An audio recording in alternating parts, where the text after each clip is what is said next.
नमस्कार दोस्तों, मेरा नाम है विक्रम और आपका मेरे इस चैनल इजी एग्ज़ाम प्रिपरेशन में स्वागत है। तो दोस्तों, आज हम जिस वैकेंसी का जिक्र करने वाले हैं वो है आईबीपीएस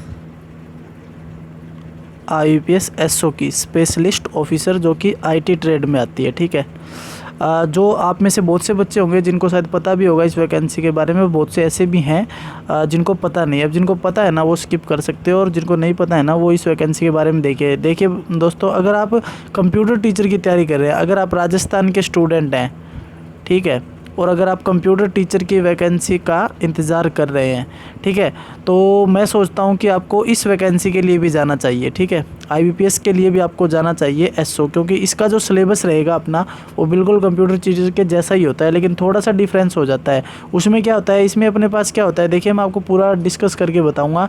इसमें क्या होता है, 2 पेपर होते हैं।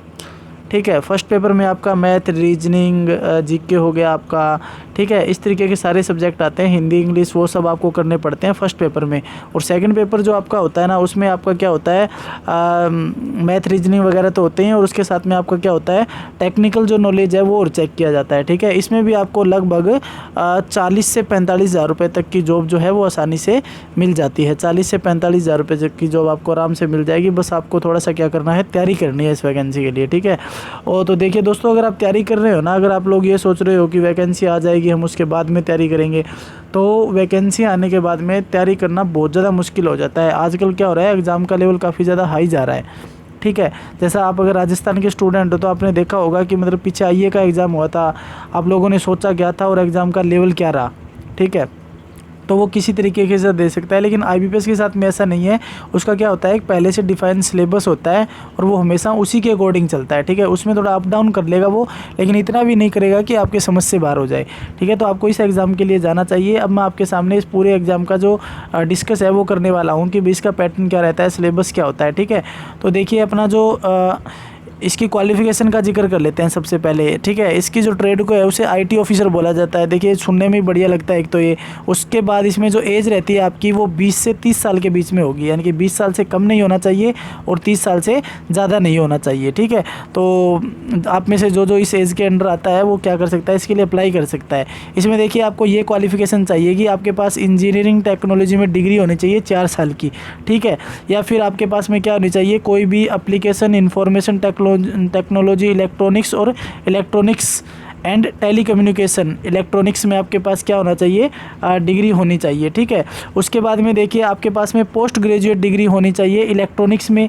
ठीक है, या फिर इलेक्ट्रॉनिक्स एंड टेलीकम्युनिकेशन में, या फिर आपके पास में इलेक्ट्रॉनिक्स एंड कम्युनिकेशन में डिग्री होनी चाहिए, या फिर आपके पास में इलेक्ट्रॉनिक्स एंड इंस्ट्रूमेंटेशन में डिग्री होनी चाहिए, या फिर आपके पास कंप्यूटर साइंस की कोई डिग्री होनी चाहिए जैसे बीसीए हो गया, फिर आपके पास इंफॉर्मेशन टेक्नोलॉजी और कंप्यूटर एप्लीकेशन में कोई डिग्री होनी चाहिए।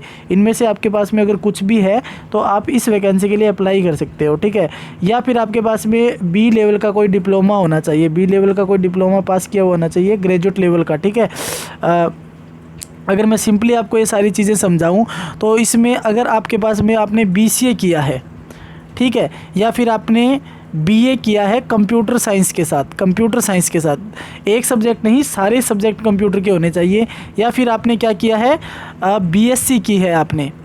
ठीक है, बीएससी की है अगर आपने कंप्यूटर साइंस से तो आप इस वैकेंसी के लिए अप्लाई कर सकते हो। ठीक है, या फिर आपने कंप्यूटर साइंस से बीटेक किया है, इलेक्ट्रिकल से बीटेक किया है, या फिर आपने इलेक्ट्रॉनिक्स से बीटेक किया है, तो भी आप क्या कर सकते हो, इस वैकेंसी के लिए अप्लाई कर सकते हो। ठीक है, उसके बाद में देखिए आगे चलते हैं, हम डिस्कस करते हैं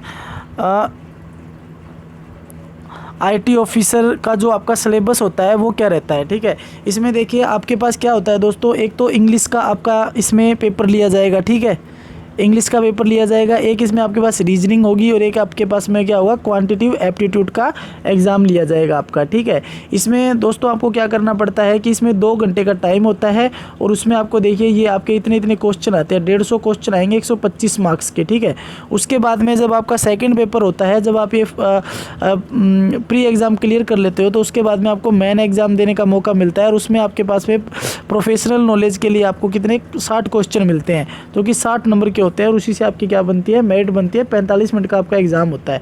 ठीक है, तो ये आपका सिस्टम रहता है, तो मैं तो बोलता हूँ कि आपको इस एग्ज़ाम के लिए ज़रूर जाना चाहिए। उसके बाद में देखिए हम कर लेते हैं इसके सिलेबस का थोड़ा डिस्कस कर लेते हैं। इसका जो प्री एग्ज़ाम होता है उसमें देखिए आपको क्या क्या करना पड़ता है। उसमें आपको logical reasoning, English, quantitative aptitude और जनरल अवेयरनेस पीछे छूट गया था तो मैं यहाँ पे बता देता हूँ। उसमें आपका ये सिलेबस रहेगा, तो आप इसका स्क्रीनशॉट ले सकते हो या फिर आप इंटरनेट से भी इसे डाउनलोड कर सकते हो। तो ये आपका सिलेबस रहता है पूरा, जिसमें आपके ये 4 सब्जेक्ट आते हैं। अगर आप इस एग्ज़ाम की तैयारी करते हो ना, तो इसके साथ साथ आपका रीजनिंग और मैथ अच्छा हो जाएगा, जो आपको आपकी कंप्यूटर टीचर की वैकेंसी में भी देखने को मिलेगा।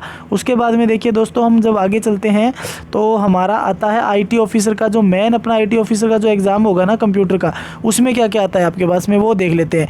इसमें आपके पास में डेटाबेस मैनेजमेंट सिस्टम आएगा, डेटा कम्युनिकेशन एंड नेटवर्किंग आएगा, ऑपरेटिंग सिस्टम आएगा, सॉफ्टवेयर इंजीनियरिंग आएगा, डेटा स्ट्रक्चर आएगा, और उसके बाद में अपना कंप्यूटर ऑर्गेनाइजेशन आएगा, माइक्रो प्रोसेसर, और उसके बाद में आपका ऑब्जेक्ट ओरिएंटेड प्रोग्रामिंग यानी UPS। इसके अलावा देखिए आपको कुछ और सब्जेक्ट भी देखने को मिलते हैं, जैसे XML हो गया, ठीक है, जावा हो गया, उसके अलावा आपका C हो गया, ये UPS आपका आ ही गया है, C++।